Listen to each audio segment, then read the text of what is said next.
우리 말씀연구소 말씀 묵상 예배에 참여하신 여러분을 주님의 이름으로 환영합니다. 이제 함께 경건한 몸가짐과 마음가짐으로 주님 앞에 겸손하게 나아갑시다. 모든 사람의 눈이 주를 앙망하오니 주는 때를 따라 그들에게 먹을 것을 주시며, 하나님의 영이시니 예배하는 자가 영과 진리로 예배할지니라. 아멘.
무언가를 간절히 원하는 눈빛을 보신 적이 있습니까? 우리의 자녀들이 필요할 때 부모님에게 도움을 구하는 모습을 상상해 보아도 잘 좋을 듯 합니다. 아이가 부모를 바라보듯 하나님께서는 주님을 바라는 모든 이들에게 때에 따라 먹을 것을 공급해 주는 분이라고 시편 145편은 이야기하고 있습니다. 하나님께서는 왜 우리를 그렇게 도우시는 것일까요? 당연한 이야기겠지만 먼저 우리가 그분의 자녀가 되었기 때문입니다. 자녀의 모든 부분을 살피고 보살피는 부모의 마음으로 우리의 어버이 되신 하나님은 우리를 돕고 계십니다. 더욱이 145편의 시인을 입을 빌어 이야기를 해보자면, 하나님은 그 모든 행위가 의로우시며 그 모든 일에 은혜로우신 분이기 때문입니다. 하나님은 의롭기 때문에 고통 가운데 있는 자녀들의 처지를 살피고 그들에게 좋은 것을 공급하고자 합니다. 이는 예수님의 모습 가운데도 볼 수 있습니다. 기득권, 특별히 성전 중심의 저희가 돌보지 못하는 어려운 처지에 있는 사람들을 돌아보시는 예수님의 모습에서 우리는 참 정의가 무엇인지 깨달을 수 있고 하나님의 정의가 무엇인지 발견할 수 있습니다. 더불어 그분이 우리를 돕는 이유는 전적으로 그분의 은혜에 따른 것입니다. 자신이 만드신 피조물인 인간을 늘 불쌍히 바라보시고 죄 가운데 신음하는 인간을 돕는 하나님의 은혜. 우리로서는 이해할 수 없는 일이지만 그 큰 은혜에 따라 하나님은 우리를 보호하고 계십니다. 하지만 무엇보다 중요한 건 시편 145편 15절을 노래하는 시인이 말하는 것, 곧 사람의 눈이 여호와를 앙망하는 것이라고 생각합니다. 그분의 공급함은 그분을 바라보는 데서 시작됩니다. 힘든 가운데 믿음의 눈을 열어 하나님을 바라볼 수 있다면 역시 그 가운데 역사하시는 하나님의 도우심을 경험할 수 있을 것입니다.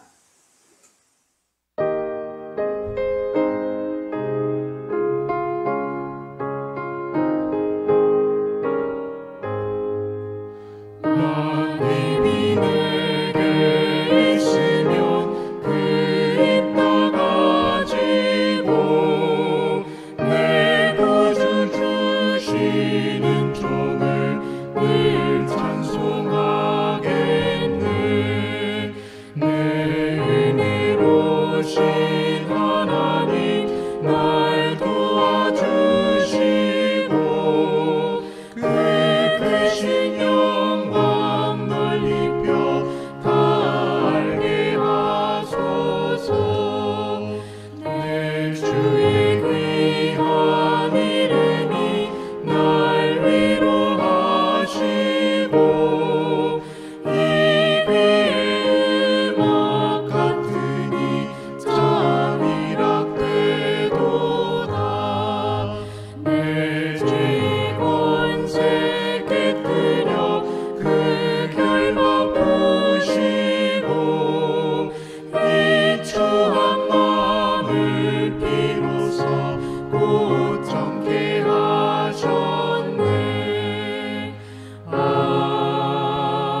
하나님이 오늘 우리에게 주신 구약의 말씀은 요나 4장 10절에서 11절입니다.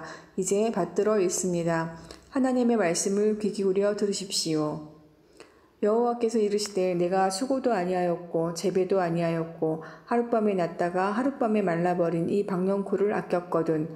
하물며 이 큰 성읍 니느웨에는 좌우를 분별하지 못하는 자가 12만여 명이요 가축도 많이 있나니 내가 어찌 아끼지 아니하겠느냐 하시니라. 하나님이 오늘 우리에게 주신 신약의 말씀은 야고보서 5장 11절입니다. 이제 받들어 읽습니다. 하나님의 말씀을 귀 기울여 들으십시오. 보라, 인내하는 자를 우리가 복되다 하나니 너희가 욥의 인내를 들었고 주께서 주신 결말을 보았거니와 주는 가장 자비하시고 긍휼히 여기시는 이시니라. 이 말씀을 통해서 하나님이 우리에게 은혜 주시기를 원합니다.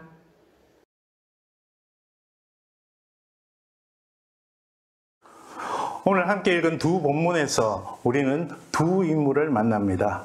요나와 욥이죠. 둘 다 나름 의롭다고 자부하던 사람들이었고 하나님의 백성이라고 생각하며 살던 사람들이었습니다. 그런데 그 둘의 이야기를 읽어보면 둘 다 신앙의 위기에 부닥쳤고 그 경험 때문에 고뇌하고 하나님께 하소연하였습니다.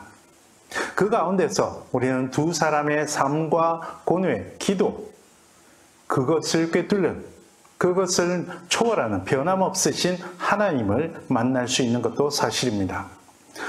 먼저 요나의 이야기를 생각해 봅시다. 요나는 열왕기하 14장 25절에 따르면 북왕국의 여로보암 2세 시대, 그러니까 기원전 8세기에 활동했던 예언자로 등장합니다.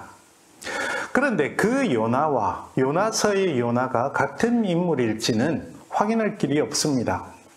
요나서에서 요나는 그저 아미떼의 아들이라고만 소개되고 있기 때문입니다.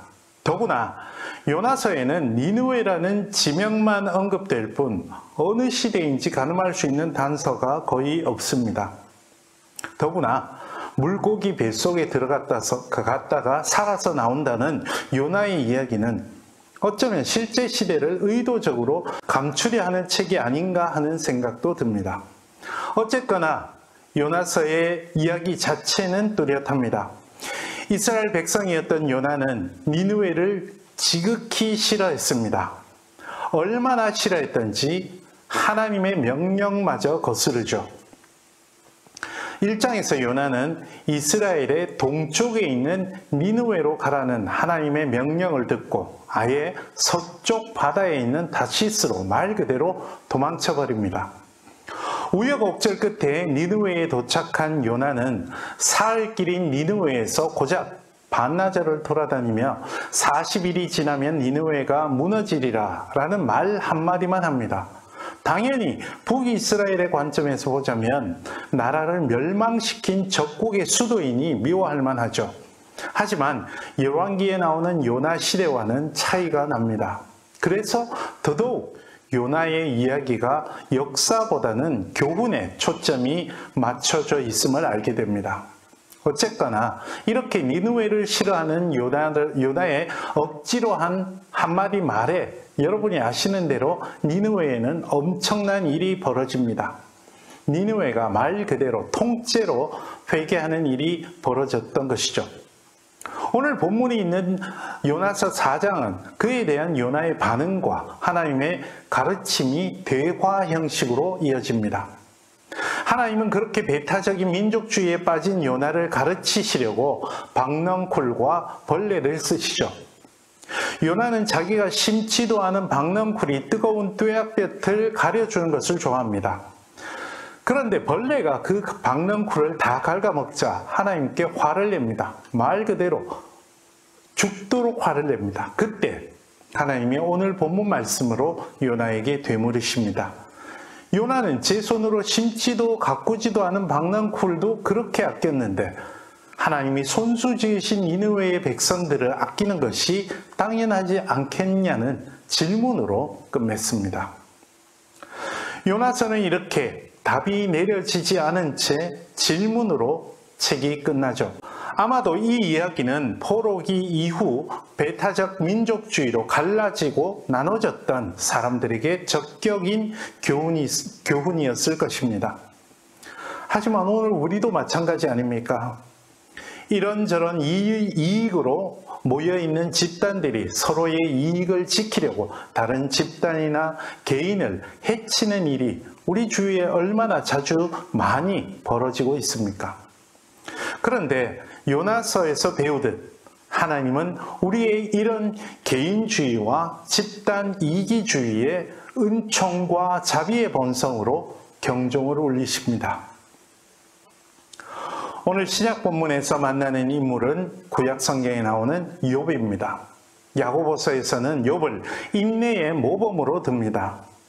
욥기를 처음부터 끝까지 다 읽어보면 그렇습니다. 까닭 모를 시련에 빠진 욥은 어쨌거나 결국 끝까지 신앙을 저버리지 않고 하나님의 자비와 긍휼을 누리게 되었으니까요.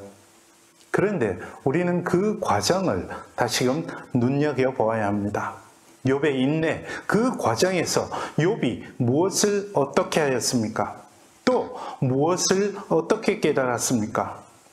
욥은 세 친구와 길게 나눈 논쟁에서 자신의 밑바닥을 끝까지 다 내보였습니다.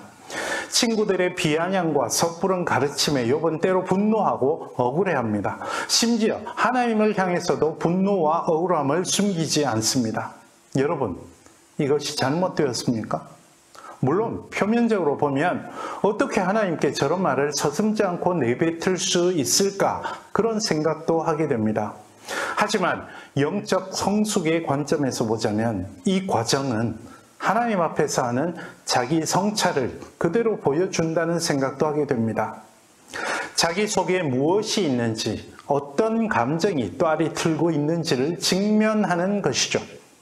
그렇게 하나님 앞에서 숨김없이 자신을 다 드러내는 과정을 우리는 야고보서에서 말하는 인내라고 할 수 있지 않을까요? 그저 꾹 누르고 참는 것이 인내가 아니라 하나님 앞에서 솔직하게 자신을 다 내어놓는 과정을 참 인내라고 보아야 하지 않을까요? 그런 참 인내의 끝에 하나님은 온 세상을 지으신 창조주로서 그분의 위대하심을 욥에게 드러내셨습니다. 그리고 자신의 불완전하고 보잘것없음을 성찰 과정에서 깨달은 욥은 그제야 창조주 하나님의 위대하심에 자기 존재를 내바뀔 수 있었습니다. 인내의 결과는 오늘 야고보서 본문에서 말하듯 하나님의 자비와 긍휼하심이었습니다. 그것은 선물이었죠. 여러분, 오늘 본문에서 만난 요나와 욥을 통해서 우리는 무엇을 깨달을 수 있을까요? 요나의 끝나지 않은 개인주의와 이기주의, 그것과 대조되는 하나님의 무한한 은혜와 사랑에 우리 자신을 비춰볼 수 있어야 하겠습니다. 내 안에 어떤 요나와 같은 모습이 있는지 돌아보아야 하겠습니다. 욥의 기나긴 성찰 과정을 보면서 자비와 긍휼이 무한하신 하나님 앞에 우리 자신을 솔직하게 내어놓는 영적 성숙을 다짐할 수 있어야 하겠습니다. 우리는 과연 하나님의 무한하신 본성 앞에서 어떤 신앙생활을 하는지 본문 가운데서 다시 되돌아볼 수 있으면 좋겠습니다.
은혜와 긍휼과 자비가 무한하신 하나님 앞에서 오늘도 우리는 우리 자신을 들여다보고 하나님 앞에 내어놓는 연습을 하면서 주님의 그 자비와 긍휼하심, 은혜를 경험할 수 있다면 좋겠습니다. 기도하십시다.